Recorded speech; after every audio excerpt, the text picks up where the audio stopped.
True confessions. Okay, so in the last 10 years, even less than that, truly, in the last 9 years, I've moved twice to 2 different states. The first time from Iowa to Colorado, the second time from Colorado to Arizona. Both times I have been, shall we say, sluggish about choosing a new doctor for female health, choosing a new dentist, or not satisfied with the first ones I've found. And it gets tricky. But even if you haven't moved, just asking, when was the last time you had an eye exam, a pap smear, a mammogram? Are you due for any tests? If your dog or your children were, would you allow that lapse to happen? If you manage health for your family, as many women do, this episode is for you. My guest wrote the book about how to manage health better. In this case, we're talking about yours. Have you skipped a regular checkup, missed a dental appointment, or like me, moved and found it lower on your priority list as you were getting settled? Yeah. For your questions about diagnosis, how to advocate for yourself better, and be better prepared to do so, stay tuned. This episode is brought to you by the Lunges Challenge, when it's really not a challenge, it's a tutorial. The most often asked question about lower body exercise, which is crucial, by the way, to your longevity, your strength, your independence as you age, and to cognitive health through greater muscle mass, is how can I do lunges so that they don't hurt? So this tutorial was my answer to that. It is a short series, or a series of 7 short videos, better said. And what I give you in that is, first of all, I will say, if you've never heard these cues, they may make all the difference so you now can perform a lunge safely in a way that feels comfortable for you. If you can't, I give you the next video that is, let's substitute these exercises instead. If you can't do those, I give you the next, which is another substitute, less weight bearing, and you get the idea. But there are 7 different options. And my whole message to you here and in that tutorial is that, okay, let's say lunges don't work. There are half a dozen things that do. Let's find them. So what you have when you leave is an if this, say this exercise comes up in a video I'm doing, or in a class, then this, I have something to substitute. If a lunge comes up, then I'll do something else. And I know exactly what that something is, because what I want for you is to strengthen those major muscle groups of your hip and lower body to work on the muscle mass. So I don't want you to substitute, well, I'll just do a core exercise, or I'll just do a push-up. We want you to substitute apples for apples, or oranges for oranges. You get the idea. So I'll put the link to the show notes, or put the link to the gift in the show notes. It's free. You just need to give me your email address. We'll send you a login. You can look at them at your convenience. They're never going to disappear. So hopefully that's helpful. My guest today is Susan Salinger. She's the author and researcher behind Sidelined, How Women Manage and Mismanage Their Health. Sidelined examines the many ways in which some women manage and sometimes mismanage their health care. It's released this year in April of 2022 if you're listening in current time, but don't put it down because it's relevant if you are listening in 2023 or beyond. Susan explores how women, typically the medical gatekeepers for their families, tend to be extremely conscientious about taking care of themselves, yet at the same time inadvertently undermine their own care. Born and raised in Los Angeles, Susan attended UCLA to study English. After graduation, she worked alongside of her husband, Fred, for 25 years at their production company, Salinger Films, which produced corporate training and development films distributed worldwide. Today, at 79, Susan lives in Northern California to be near her incredible family, which includes her 2 daughters, 4 grandchildren, a cat named Max, and a dog named none other J.D. Salinger. When she is not speaking about her book or spending time with family and friends, you'll find Susan powerlifting to stay in shape, and we love that. I'm Deborah Atkinson. You're listening to Flipping 50, where I address your top struggles and concerns, but most of all, we hope to inspire you, and I think this one will in so many ways. This episode inspires you, I hope, in a meta way. So it's not just about how you can advocate for yourself, but if you missed it, let me point out my guest today at 79 just authored her first book. Hello, the bar has been raised. So on our show, we share what to eat, how to move, and how to change your mindset, sometimes about what to eat and how to move, so you can have the energy and vitality that you want, need, and deserve in this second and better half. Can't wait for you to meet her. She is lively, full of energy, and you will hear her reference that during the show. Susan, thank you so much for joining me today. Well, thank you so much for having me. I appreciate it. Without any hesitation, let's jump right in. I'm really curious about what prompted you to write Sidelined now at this point in your life. Why is the book so important to you? Well, there was a couple of things. Many years ago, I had some exploratory surgery that I was sure I didn't need. Nevertheless, I agreed to it. In fact, insisted it be done sooner rather than later. I had changed medications and I was experiencing some common side effects. So to make a long story short, they did the surgery. They found nothing. I went back on my old medication. And of course, the symptoms stopped. And I was truly ashamed of myself and angry at myself. And then, many years passed and I kind of let it go. But after I sold my business, I was in business with my husband. And after we sold it, I went back to school and took some medical anthropology classes. And in the classes, I discovered some reading, some literature, as well as talked with other women who had done very similar things to myself and had agreed to treatments, to surgeries, whatever, that they didn't really think they needed. And I became very interested in how women make decisions and what behaviors of ours, contribute to perhaps thinking that the doctor is probably right. So it was the classes and my own personal experience kind of came together in my head. And I thought, I don't want other women to go through what I did. So that's why I wrote the book.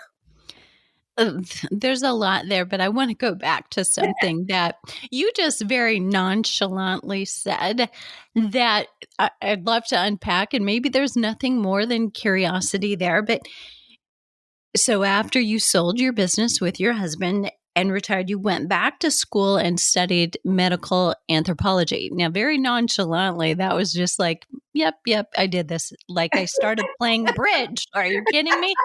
Most people don't do that. Well, I have an awful lot of energy and I tried retirement. And honestly, I was driving my kids crazy. And they said, Mom, if you don't do something, we're going to have to shoot you. So I just went back to school and I picked anthropology because honestly, it was the only thing I could get into. I wanted and that was closed, and I had originally been an English major and that was closed. So I picked anthropology, which I had never taken as an undergraduate, and I just loved it. And then one of the mentors or one of the professors that I dearly loved in the anthro department, this was at UCLA, was a medical anthropologist. So I just got so interested and I took several of her classes, and some of the readings were just full of information about women and women's health and why the hurdles women face getting effective medical care. And I thought, this is information women need to know besides, my own personal experience. I mean, women don't know this and women don't know that. And so that also contributed to the book. But basically, Okay. the reason I went to school is I was driving my family nuts. I mean, that's Perfect. All right. Well, I'm glad we covered that. All right.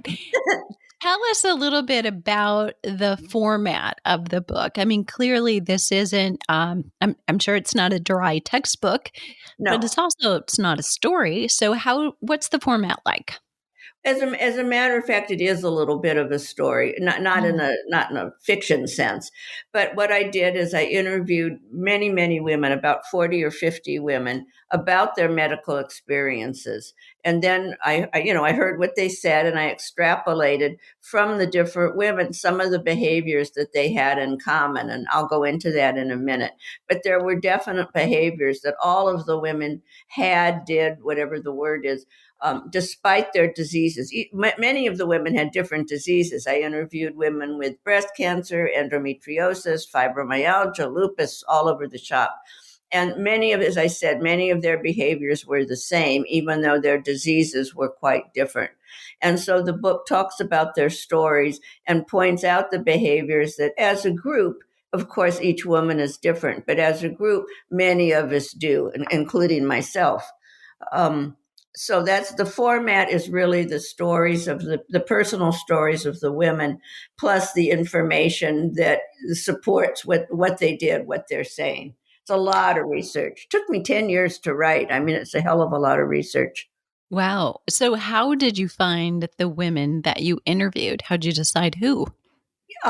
Interesting. I went on the internet and I went to the different support groups. Let's just take the lupus support group, for example. And I said, I'm a writer and I want to write a book about women's health and how it feels to have lupus.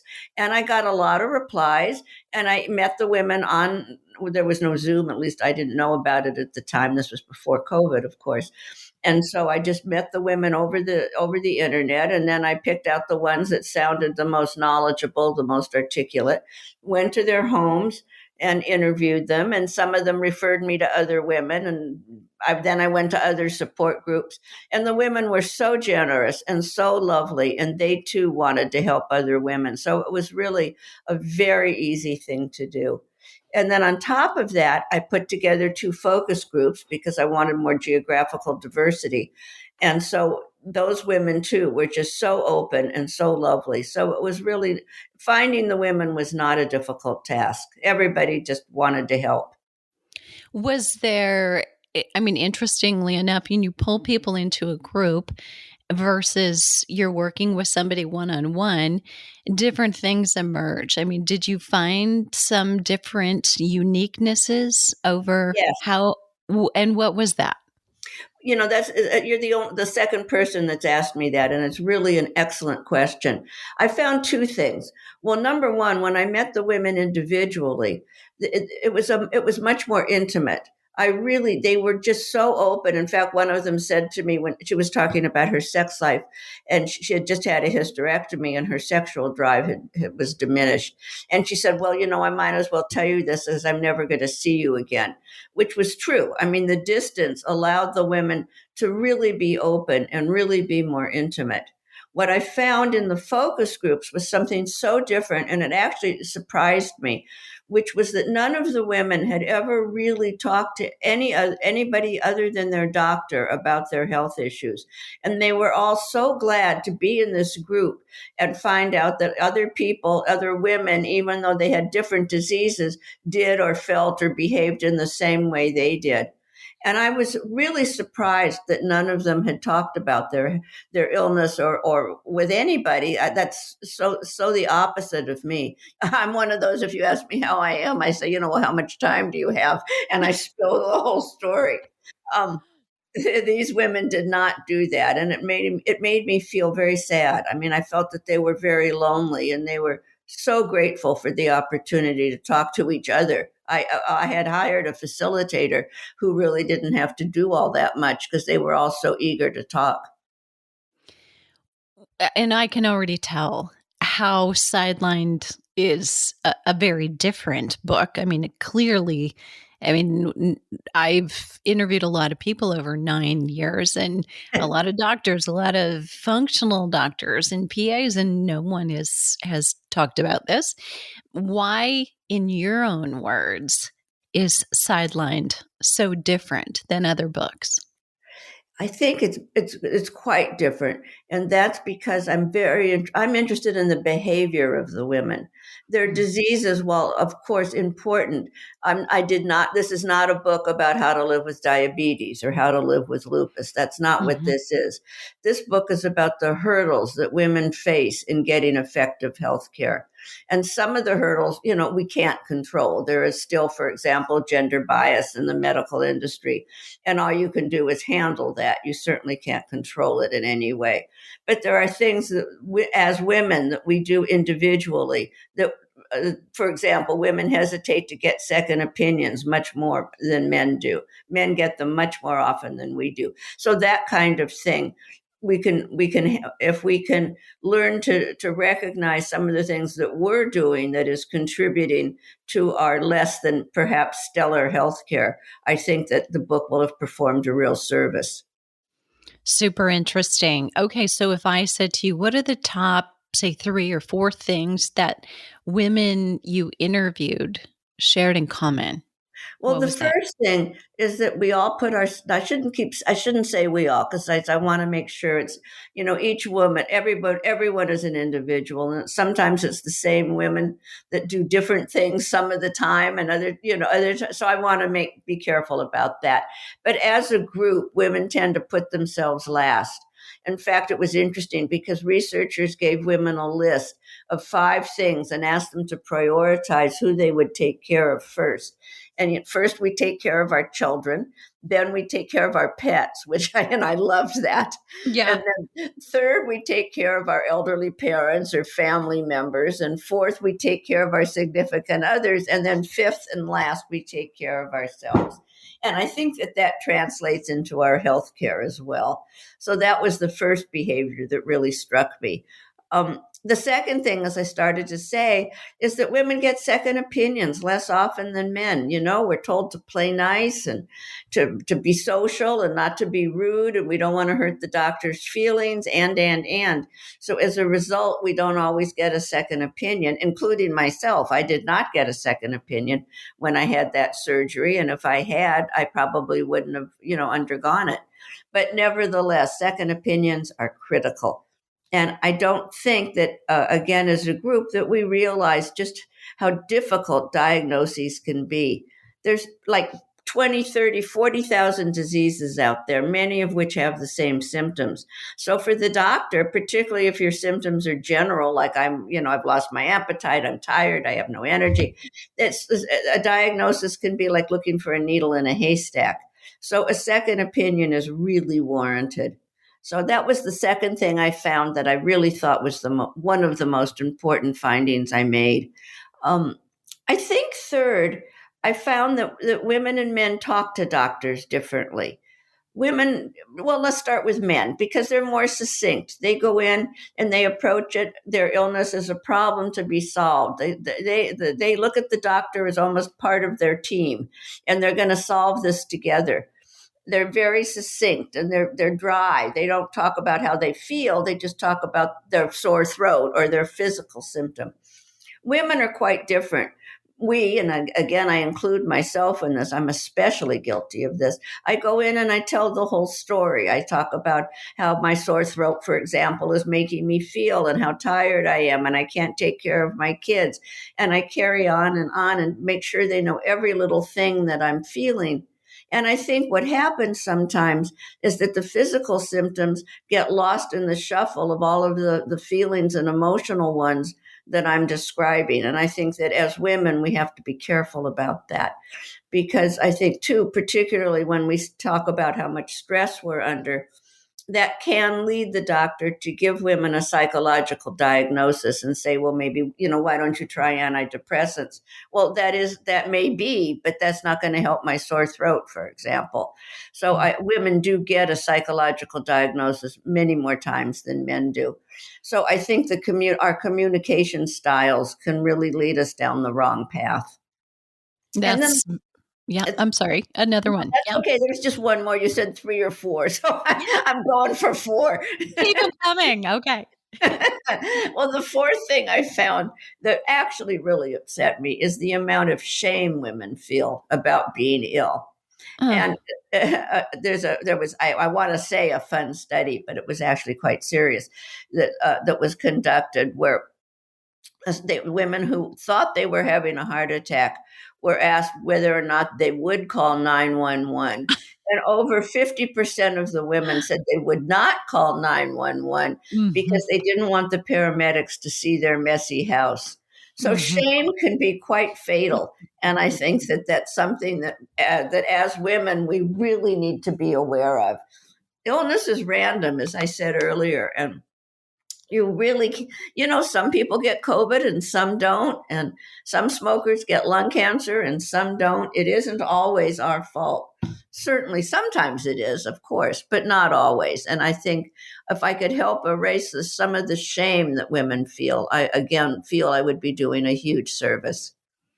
My hope is that as the generations grow, so the younger listeners, maybe it's our daughters or our nieces in my case, won't feel this way. But just to echo what you said about, feeling bad, not wanting to inconvenience someone.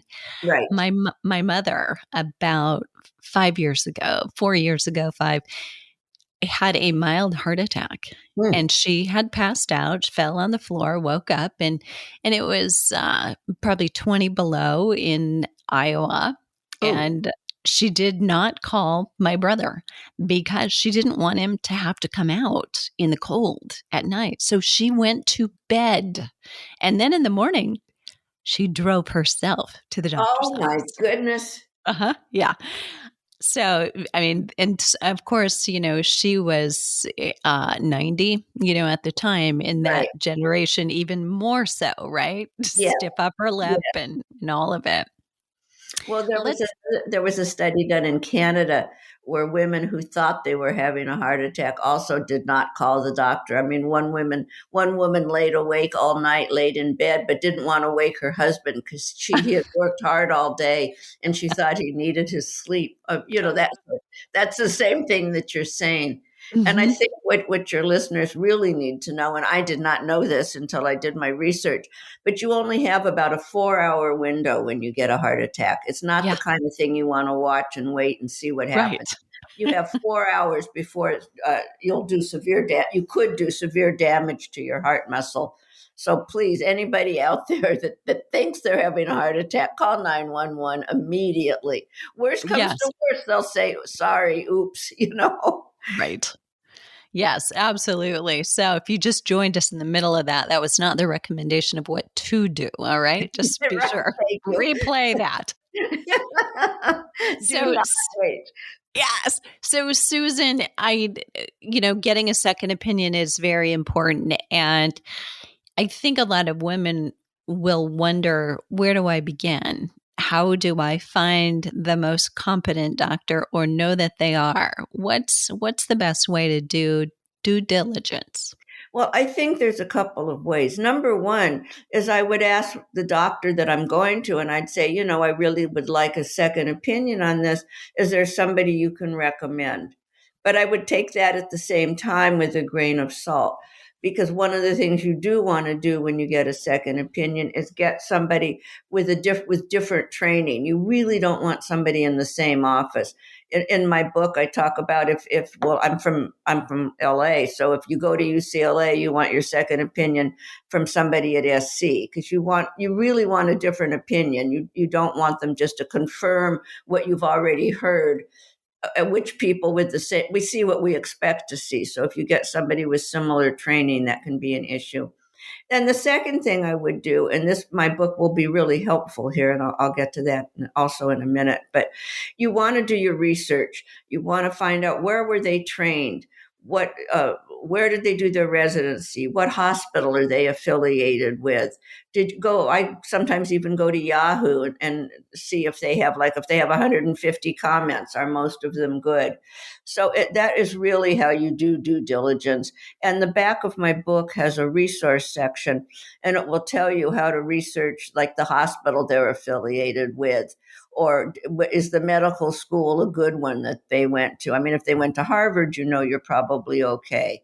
Um, so that's how I always do mine, as a matter of fact. Great suggestions. Okay, I'm going to phrase this next question, but really I'm going to divide it in two. And I'm curious about both parts. Do you find that women prefer a male or a female doctor? And two, do you find women get better care from either male or female doctors? I'm going to answer the second question first, only because I really don't know what women prefer, in the sense, well, number one, I didn't ask them, but also it would depend on the woman, and I think it would depend on the doctor. But Mm. as far as, do you get better care? Just like men and women patients have different conversational styles, so do men and women doctors. Male doctors, for example, are more technical. They take a little more history. They spend a little less time with you. A female doctor will ask a lot more about your background, and want to be more interested in establishing a relationship. And I think whether you get better care or not would almost, well, it depends on two things. One, it does depend on what you need. If you're on a lunch hour and you want to get in and get out, then you really probably should go to a male doctor. If you're more interested in a personal relationship, then you might be feel more that a female doctor is a better fit.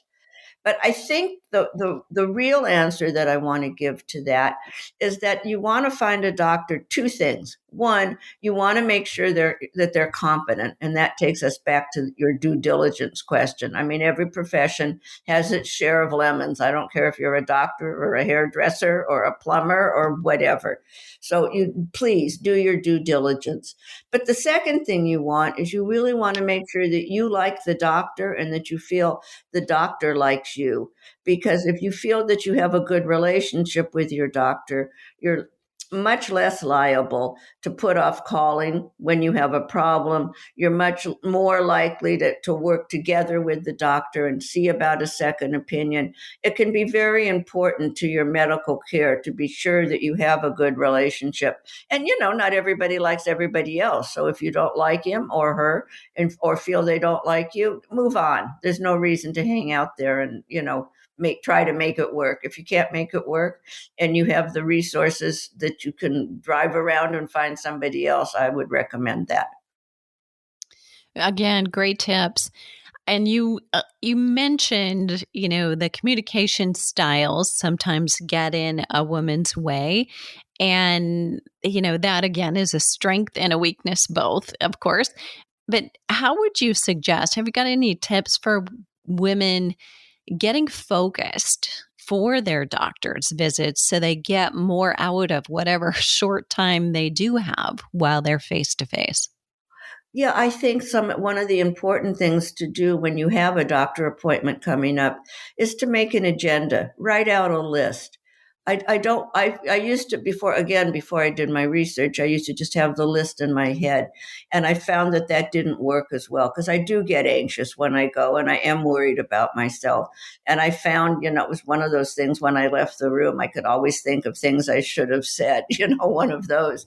So I write out a list of things I want to bring up. And the list not only helps me stay focused, but it helps the doctor stay on track. So that way I'm really in charge of the interview and I can get where I need to go. And the second thing that I think is important is, if you can, take somebody with you. Again, Mhm. I'm talking about myself, but since I do get anxious, I try to take my husband, my daughter, whatever, because it just helps me hear better. And I can discuss in the car on the way home. Did they hear this? Did I hear that? It's better.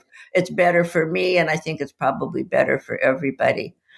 And third, and this I think is really important, I try to repeat back what I heard the doctor say. That gives me a chance to make sure that I understood what he or she said. And it gives the doctor a chance to confirm, correct whatever needs to be done, what they did say. And I think the last thing I would say is don't, whatever you do, introduce a new problem as they're walking out the door, because that's not fair and you really won't get a satisfactory answer. So, but I think writing out the agenda, taking somebody with you, and paraphrasing what you hear the doctor say. Did you know that only 15% of women will tell the doctor when they don't understand something? And Really? you when if you misunderstand, you have no way to do your due diligence to see if your diagnosis really feels like a good fit. Oh, and I forgot, there's one other thing I always do, which is I ask for the clinical name of my disease, and I even have them write it out for me or spell it out so I can go home and look it up. Because as I said earlier, diagnoses are tricky, and I want to make sure that the diagnosis I just received feels like a good fit. And the only way I can do that is to go and look up the symptoms and see, do I have this one? Do I have that one? So I think that's important too. So, and this answer may have changed a little bit if you wrote the book in a more of a pre-pandemic time. I'm not sure if that's true or not, but let's say a woman has an appointment, gets home, feels like I totally messed that up. Like I didn't take advantage of all my they're listening to this and they were at the doctor this morning, and what can she do to maybe uh, recapture or reflect back and think about her health differently and or get some information that she really is deficient in? Well, I think the first thing to do is, if she's uncomfortable with what she heard and doesn't feel that she fully understood it, would be to call or email the doctor with whatever questions result. Is that what you mean? I'm not quite sure I'm It answering. is. Absolutely. So I Mhm. would I would definitely follow up with the doctor, and also probably get a second opinion if she's on. You can hear what a strong believer I am in that. Mhm. But I think that that's really important, and see if the second opinion confirms what you heard. And if it doesn't, then maybe get a third opinion. I don't know the insurance ramifications of all of that. Or Mm. if there, it depends where you live. I'm from LA, so there's a trillion doctors to choose from. Um, but I would certainly check it out, as I guess is the only thing I can say. What are some general tips for women who want to manage their health better and maybe not wait till there is a health issue, but be proactive about it? It's so interesting that you asked me that. I love it, because one of the main conflicts I had when writing the book is that we are proactive. Women are amazingly proactive about their health and about their family's health. We're the medical gatekeepers of our family as well. We're the ones that make the appointments and make sure everybody gets the proper tests or the proper shots, etc. But yet, when it comes to ourselves, when there's a specific problem, we hesitate to call the doctor. And I think that the first thing I would do to answer your question fully would be probably you already are, but make sure that you are up to date on all of your tests. I do get a blood panel done every year, and just to keep track of my cholesterol and my blood sugar, my glucose, and all of that. So I think the first thing is to be sure you stay on top of everything you need to do prophylactically, I guess you'd say, but before you get sick. And then the second thing is, when you don't feel well, call the doctor, because sometimes we put it off, and that unfortunately that can make, a minor problem become a major one. One of the stories in my book is about a woman who had a lump on her breast and was told to come. She got a mammogram, and they told her that they thought maybe there was a problem and she needed to come back. And she just put it off. I mean, she couldn't had trouble getting childcare, and it was raining outside. I mean, she says this. And so, of course, now she has a much, she's at stage 3 breast cancer. And so, I don't know that it was minor to begin with, but it probably wasn't stage 3. She let it go too long. So, Mm. take care of yourselves on time, on schedule, whatever you want to call it. Mhm. So good. What What, if anything, has this book taught you about yourself? It's really taught me that I have to be in charge of my own health. It's my body, nobody else's.